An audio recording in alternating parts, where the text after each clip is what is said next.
नए साल में ये जो धर्म के नाम पर उन्माद पैदा करना, जगह जगह इस तरह से जनसंहार का ऐलान करना और नफ़रत फैलाना बहुत ख़तरनाक है। सरकार ने इस पर कोई कदम नहीं उठाया। हमें अफसोस है कि सुप्रीम कोर्ट को भी जिस तरह से इसमें सुओ मोटो कॉग्निजेंस लेकर के करना चाहिए था, ये सक्रियता सुप्रीम कोर्ट की ओर से भी नहीं दिखी।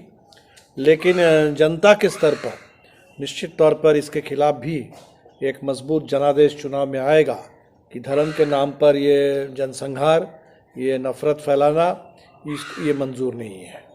तो चुनाव बहुत ही महत्वपूर्ण है और 5 राज्यों में हमें उम्मीद है कि लोकतंत्र के पक्ष में एक जनादेश आएगा। जहाँ तक बिहार की बात है तो नीतीश जी के नारों से तो बिल्कुल स्पष्ट दिख रहा है कि नीतीश जी के पास भी अब कुछ बचा नहीं। जो नारे एक ज़माने में इनके थे, न्याय के साथ विकास की बात होती थी, सुशासन की बात होती थी, अभी सभी बातें ख़त्म, सभी एक तरह से बिल्कुल फ्लॉप साबित हुई और अब ये समाज सुधार का नारा दे रहे हैं। और समाज सुधार अगर करना है तो जिनके साथ इनका गठबंधन है, आरएसएस, वो है पूरे हिंदुस्तान में समाज को बिगाड़ने वाला संगठन, समाज को तोड़ने वाला, एकता को ख़त्म करने वाला, शांति के जगह उन्माद पैदा करने वाला, नफ़रत फैलाने वाले। तो इनके साथ मिलकर के कौन सा समाज सुधार होगा। और दूसरा हम ये देख रहे हैं कि जिस तरह से अपराध बढ़ रहा है, पुलिस का जुल्म जो पंचायत चुनाव में भी दिखा, जगह जगह पुलिस के एक तरह से गुंडाई, तो ये तो कोई समाज सुधार ऐसे हो नहीं सकता। और अभी जो बातें भी नीतीश जी के सभाओं में हो रही है, वो तो हमें लगता है कि समाज सुधार के बजाय और ज़्यादा लोगों पर नियंत्रण थोपना।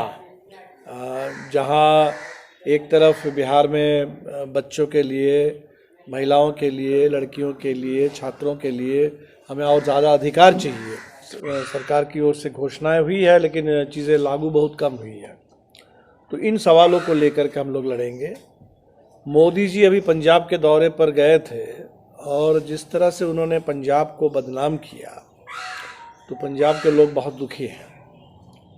हमें लगता है कि जो भी जिसको कहा जा रहा है कि सुरक्षा की चूक है, तो अगर सुरक्षा की चूक है तो उसके लिए सबसे पहले जवाब एसपीजी को देना है, केंद्र सरकार को देना है, अमित शाह को देना है, राष्ट्रीय सुरक्षा सलाहकार डोभाल साहब को देना है। लेकिन इस पूरे मामले को थोपा जा रहा है पंजाब के लोगों के ऊपर, पंजाब को बदनाम करने के लिए, जो बहुत ही गलत है।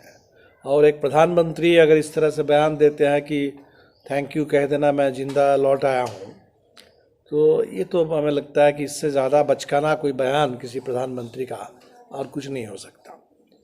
तो इसलिए ये साफ है कि शायद किसान आंदोलन के बाद प्रधानमंत्री खुद चुनाव में एक मुद्दा बनना चाहते हैं, उनकी अपनी सुरक्षा इसको लेकर के। और ये भी स्पष्ट हो रहा है इससे कि भारतीय जनता पार्टी के पास जनता को बताने के लिए कोई मुद्दे नहीं है। जो हरिद्वार में धर्म संसद के नाम पर, और हरिद्वार अकेले नहीं, हमने देखा कि छत्तीसगढ़ के रायपुर में भी, दिल्ली के अंदर एक ऑडिटोरियम में, फिर हरियाणा में, तो धर्म संसद के नाम पर हमें तो लगा कि ये धर्म संसद नहीं, ये नफ़रत संसद है। झूठ बोल करके नफ़रत फैलाने के लिए, और ये जो तथाकथित धर्म के ठेकेदार भगवा पहन करके सब हिंदू धर्म के नए नए ठेकेदार सामने आ रहे हैं, तो ये तो पूरे देश के लिए तो खतरनाक है ही, संविधान के लिए, लोकतंत्र के लिए, हम कहेंगे कि आम हिंदू समाज के लिए भी, कि अगर इसी तरह से आज विवेकानंद का जन्मदिन है, तो किसी ज़माने में विवेकानंद को माना जाता था कि हिंदू धर्म के एक प्रतिनिधि चेहरे, और उस जगह पर अगर यति नरसिंहानंद आ जाए, अगर इस तरीके से नए ठेकेदार बन जाए, तो वो तो आम हिंदुओं के लिए भी एक बड़ी चेतावनी है। तमाम लेटेस्ट खबरों को सबसे पहले देखने के लिए सब्सक्राइब करें डिजिटल न्यूज़ 20।